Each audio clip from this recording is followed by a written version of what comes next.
Hello नमस्कार दोस्तों। तो आज हम बात करने वाले हैं कैंपस एक्टिवियर शेयर के बारे में। जानेंगे कंपनी में गिरावट का कारण, कंपनी के फंडामेंटल, कंपनी की हिस्ट्री और उसके बाद अंत में जानेंगे कंपनी में क्या ये सही समय है इन्वेस्ट करने का या नहीं। तो सबसे पहले हम जान लेते हैं कंपनी के काम के बारे में। जैसा आप लोग जानते होंगे, कैंपस का नाम तो आपने सुना ही होगा, बहुत ही फेमस शू ब्रांड है। कैंपस कंपनी के जूते कम कीमत में बढ़िया क्वालिटी होने के कारण अन्य कंपनियों के जूतों को टक्कर दे रही है। देखा जाए तो रनिंग के लिए शूज, जिमिंग के लिए शूज और अन्य प्रकार के शूज का निर्माण करती है। और देखा जाए तो इनकी बिक्री में लगातार वृद्धि देखने को मिल रही है। कारण यही है कि जो अन्य नामी कंपनियां हैं, जैसे नाइक हुआ, पुमा हुआ, बाटा हुआ, स्पार्क हुआ, रेड चीफ हुआ, इनके जूते काफ़ी महंगे आते हैं, तो जिसके कारण एक सामान्य व्यक्ति इनके जूतों को नहीं खरीद पाता। ऐसे में कैंपस ब्रांड आम लोगों की पहली पसंद बनता जा रहा है। कारण यही है कि इसके जो जूते होते हैं वो लगभग मिड प्राइस में होते हैं। लगभग देखा जाए तो आपको 1000 से लेकर 2500 तक के आसपास की रेंज में जूते मिल जाएंगे।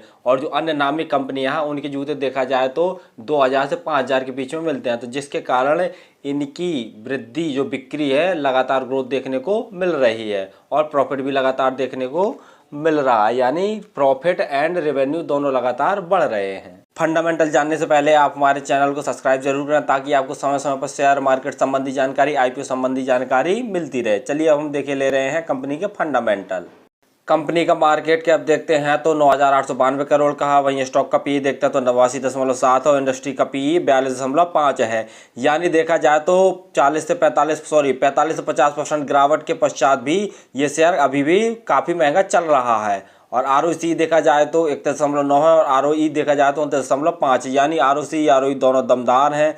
कंपनी के ऊपर कर्जा देखते हैं तो 397 करोड़ का कंपनी के ऊपर कर्जा है। वहीं फ्री कैश फ्लो -14 करोड़ है। और प्रमोटर की होल्डिंग जैसा हमने बता ही दिया है कि 74.0% अर्थात 74% के आसपास प्रमोटर होल्डिंग है। ये कंपनी डिविडेंड नहीं देती। और एक भी देखते हैं इनके प्लेज शेयर नहीं रखे हुए, तो जो कंपनी के लिए बहुत पॉजिटिव पॉइंट वाली बात है। यानी देखते हैं तो टोटल फंडामेंटल बहुत अच्छे हैं। अब हम देखे ले रहे हैं कंपनी का प्रॉफिट एंड लॉस, पिछले कुछ सालों का रिजल्ट। जैसे हम देखे ले रहे हैं नेट सेल्स की बात करें, 2018 की बात करें तो 410 करोड़ का नेट सेल्स था। 19 में 464, 20 में 633, 21 में 711 और मार्च 2022 तक की बात करें तो 1194 करोड़ का नेट सेल्स है। यानी कंपनी लगातार ग्रो कर रही है, अपना नेट सेल्स बढ़ा रही है। वहीं अब हम प्रॉफिट आफ्टर टैक्स देख ले रहे हैं। 2018 की बात करते हैं तो ये नेट प्रॉफिट की बात करते हैं 2018 तो 31 करोड़ का नेट प्रॉफिट हुआ था।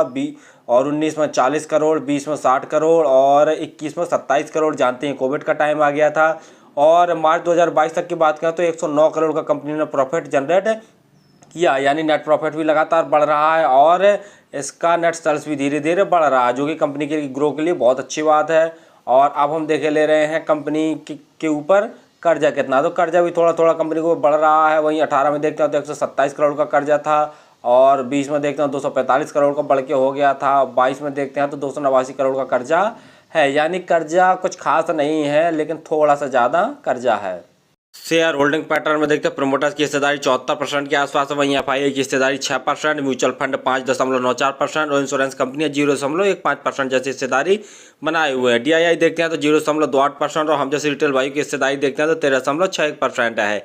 यानी देखा जाए तो शेयर होल्डिंग पैटर्न भी ठीक ठाक है। चार्ट पैटर्न में देखते हैं तो आज के दिन 326 रुपये जैसा भाव शो कर रहा है और हाई देखते हैं तो लगभग 630-40 रुपये के आसपास इसने हाई मारा। यानी देखा जाए तो लगभग 45 से 50% डिस्काउंट में यह शेयर मिल रहा है। यानी जिस समय ये आईपीओ अलॉट हुआ था तो आईपीओ प्राइस से भी ये नीचे इसका प्राइस आ गया है। यानी देखा जाए तो इस समय इन्वेस्ट करने का बहुत सही समय है और आप चाहें तो थोड़ा थोड़ा करके इन्वेस्ट कर सकते हैं। अब हम जाने ले रहे हैं कंपनी में गिरावट का कारण। तो इसका सबसे बड़ा गिरावट का कारण यही है कि 2 ब्लॉक डील हुई हैं जिनके तहत लगभग 8.1% हिस्सेदारी के बराबर शेयरों का लेन देन हुआ है, जिसके कारण ये 3-4 दिन से ये लगातार शेयर दबाव में चल रहे थे। लेकिन आज के दिन तो थोड़ा सा हमें उछाल देखने को मिला था। हालांकि खरीदारी और बिक्री करने वाली पार्टियां कौन थी इसका भी खुलासा नहीं हो पाया, लेकिन माना जा रहा है कि अमेरिकी एसेट मैनेजमेंट टीपीजी ग्लोबल ने अपनी पूरी हिस्सेदारी बेच दी है। कैंपस एक्टिवियर के शेयरों की ब्लॉक डील के तहत टीपीजी ग्लोबल और कुवैत इन्वेस्टमेंट अथॉरिटी फंड ने की है। सूत्रों ने 24 मार्च को सीएनबीसी और टीवी 18 को बताया कि टीपीजी ग्लोबल एक ब्लॉक डील के माध्यम से अपनी पूरी हिस्सेदारी बेचना चाह रही थी। इसके पास कैंपस के लगभग देखा जाए तो 7.6% के आसपास हिस्सेदारी थी। इस डील के लिए वह 345 रुपये का फ्लोर प्राइस फिक्स किया था, तो जिसके कारण इसके शेयर में बहुत ज़्यादा गिरावट देखने को मिली थी। और वहीं दूसरी तरफ देखा जाए तो एक बड़े विदेशी institution holding Kuwait investment authority ने बेची है, जिसकी कंपनी में लगभग 1.27% जैसी हिस्सेदारी थी। यानी लगभग देखा जाए तो 8.1% जैसी हिस्सेदारी, लगभग इतनी परसेंट हिस्सेदारी का लेन देन हुआ, जिसके कारण इस शेयर में इतना सारा गिरावट देखने को मिली है। और दूसरा सबसे बड़ा कारण ये भी है कि जैसा आप जानते होंगे कि इंटरनेशनल मार्केट हुआ या हमारा इंडियन मार्केट हुआ दबाव में चल रहा है, तो जिसके कारण हमारी मिड कैप कंपनियां और स्मॉल कैप कंपनियां देखा जाए तो बहुत दबाव में चल रही हैं। और देखा जाए तो सभी कंपनियों में लगभग बहुत ज़्यादा गिरावट देखने को मिली है। हालांकि देखा जाए तो हमारी जो बड़ी कंपनियां हैं उनमें उतना ज़्यादा गिरावट देखने को नहीं मिली है। और कारण ये भी है कि जो स्मॉल कैप कंपनियां हैं और मिड कैप कंपनियां हैं, ये रिटर्न भी सबसे ज़्यादा देती हैं और गिरावट भी इन्हीं में सबसे ज़्यादा होती है। तो ये भी एक कारण।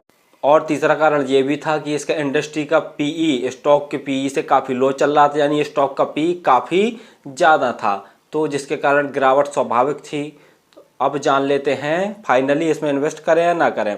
तो जैसा आप लोग देख ही लिया है कि आपने कंपनी का फंडामेंटल बहुत बढ़िया है, कंपनी का काम बहुत ठीक ठाक है, और देखा जाए तो नेट सेल्स और नेट प्रॉफिट भी लगातार इसका कंपनी का साल दर साल बढ़ रहा है। और जूते भी देखे जाए तो जूते एक ऐसे प्राइस में कंपनी सेल करती है जिसमें देखा जाए तो लगभग हर श्रेणी का व्यक्ति इसके जूतों को बाय कर सकता है। तो कंपनी का देखा जाए तो सब कुछ ठीक ठाक ही है, लेकिन इस समय इंटरनेशनल मार्केट और हमारा इंडियन मार्केट दबाव में चल रहा है, तो जिसके कारण हो सकता है कि थोड़ा मोड़ा और गिरावट देखने को मिल जाए। लेकिन इस समय देखा जाए तो बहुत सही समय इन्वेस्ट करने का, लेकिन फिर भी इन्वेस्ट करें तो कम से कम 5 साल के लिए इन्वेस्ट करें तो आपको बहुत अच्छा रिटर्न देखने को मिल जाएगा।